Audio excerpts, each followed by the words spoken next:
Hello, good morning, good afternoon, good evening sa lahat ng mga viewers natin all over the world. Welcome sa ating pong another video today. Hello mga ka-hustler, kumusta kayong lahat?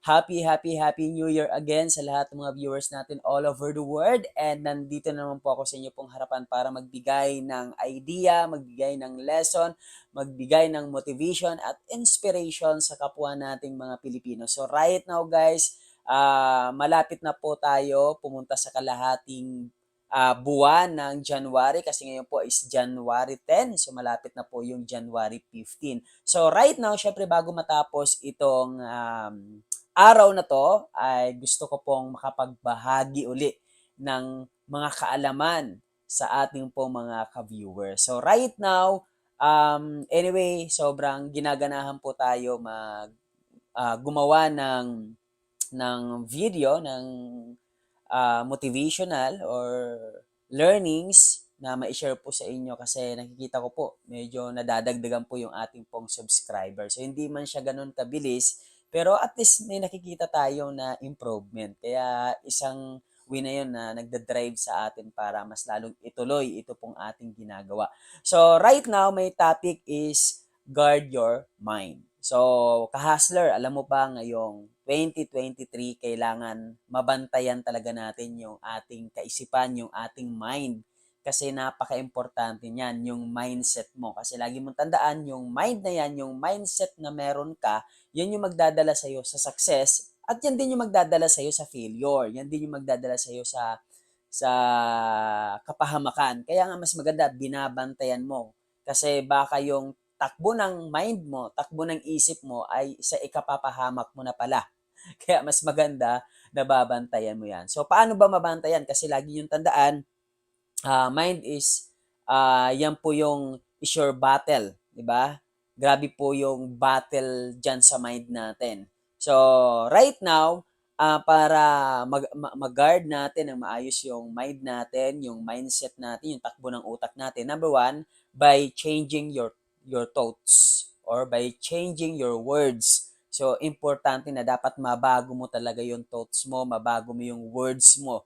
Kasi kapag hindi mo yan nabago, nako, delikado po yan. Kaya nga, be careful sa mga thoughts mo, be careful sa mga sinasabi mo, be careful sa tumatakbo sa isip mo na mga thoughts na yan kasi isa yan sa makakatulong sa iyo at isa din yan sa magpapabagsak sa iyo. So kung gusto mo maging successful sa buhay, kailangan mabantayan mo yung takbo ng utak mo. Kaya dapat ang takbo ng utak mo, positive.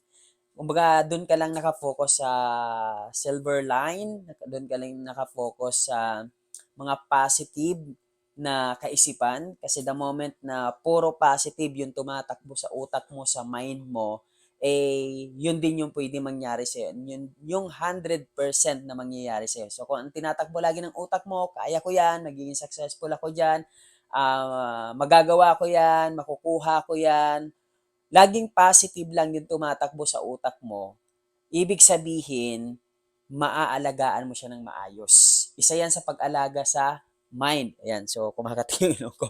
So isa yan sa pag-aalaga sa mind. Kailangan ang laging iniisip mo, ang tumatakbo diyan sa utak mo is mga positive. Okay? Positive na kaisipan. Kasi kapag negative yan, dadalhin ka din yan sa negative na buhay.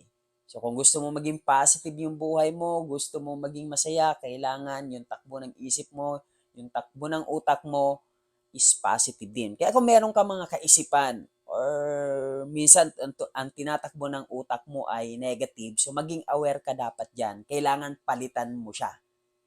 Minsan, pag sinasabi natin na ang hirap ng buhay, so kailangan mo mapalitan yan. Okay? Kasi minsan yan yung tumatakbo sa isip natin. Ang hirap naman ng buhay, kailangan mabago siya. Madali lang. Okay? Kaya ko to. Malalagpasan ko to. So, focus on positive words. Focus on your positive thoughts. Importante po yan. Yan po yung babantayan po natin. And syempre, number two, by changing the video you watch. So, importante din na dapat mabago mo yung mga pinapanood mo. Kasi malaking effect yan sa mind mo. Malaking effect yung mga pinapakinggan mo, yung mga nakikita mo, yung mga napapanood mo. Kaya nga mga ka-hustler, maging aware po tayo kapag nanonood tayo ng video.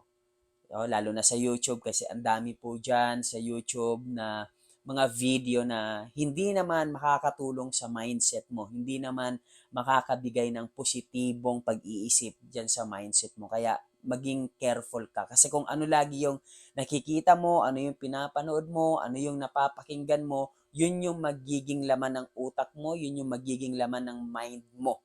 So kapag negative yung pinapanood mo, kapag negative yung napapakinggan mo, yun yung kumbaga yun yung magma-mindset sa iyo eh. Yun yung magiging laman ng utak at isip mo. So example, kapag nanood ka ng horror, katatakutan, 'di ba? Nanood ka 1 hour. So magkakaroon ka din ng tinatawag na fear, 'di ba? Matatakot ka din pag pumunta ka sa dilim, meron kang pakiramdam na, baka may multo dyan, baka may aswang dyan, baka may mumu dyan. Bakit? Kasi nga, malaki yung effect ng pinapanood mo. Kaya, maging aware tayo para mabantayan natin itong mindset natin. So, bakit minsan hindi natin nababantayan yan? Kasi inaalaw natin na makapanood ng mga video na nag-i-inject sa mind natin yung negativity. Tama? So, kapag ang pinapanood mo, mga motivational video, like sa video po natin, siyempre, isa na din sa dapat mong panoorin is yung video natin, yung vlog na to. Kasi dito, wala ditong katatakutan, wala ditong momo, di ba? Wala ditong multo, kundi lahat dito ay ang pinag-uusapan natin is positive. Kung paano ka maging positibo sa buhay, kung paano ka maging successful, paano ka maging malupit na entrepreneur, malupit na dreamers. So, yun guys, by changing the video you watch. So, kailangan mabago mo din lahat ng pinapanood mo. Kaya ang panoorin mo na lang yung ating po mga video. At syempre, marami pa po mga video na educational and mas mabubos yung pangarap mo, yun na lang yung pakinggan at panoorin mo. Yung mga huwag yung mga video na hindi makakatulong sa'yo. And last, syempre, palitan mo yung circle mo by changing your circle or your community. Kasi lagi mo tandaan, yung circle na meron ka right now, so, yan yung magdadala sa'yo kung ano yung magiging future mo or kung magiging sino ka. Kaya kung yung circle mo ay circle ng mga taong punong-puno ng pangarap, yung community na ginagalawan mo right now ay ang pinag-uusapan ay success, ang pinag-uusapan ay solusyon, ang pinag-uusapan ay negosyo, ang pinag-uusapan ay mga pangarap.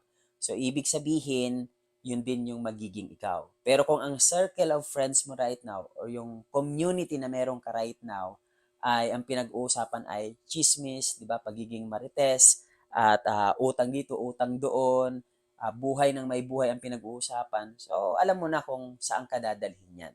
Kaya kung yan pa yung circle mo right now, baguhin mo siya. Kung yan po yung takbo ng isip mo, baguhin mo siya. Kung yan pa yung pinapanood mo, baguhin mo siya. Para mag-guard mo yung mind mo. Kasi sabi ko nga, malaking factor yung mindset na meron ka para magtagumpay ka sa buhay. So ano ba yung nilalagay mo dyan sa mind mo? Yung pinapasok mo ba sa mind mo, sa isip mo, ay dadalhin ka sa success or dadalhin ka sa failure. So, yan lang muna mga ka-hustler. Again, don't forget to subscribe my YouTube channel. I-click nyo na din yung bell button para every time nagagawa tayo ng video, magno-notify agad sa inyo. Thank you so much!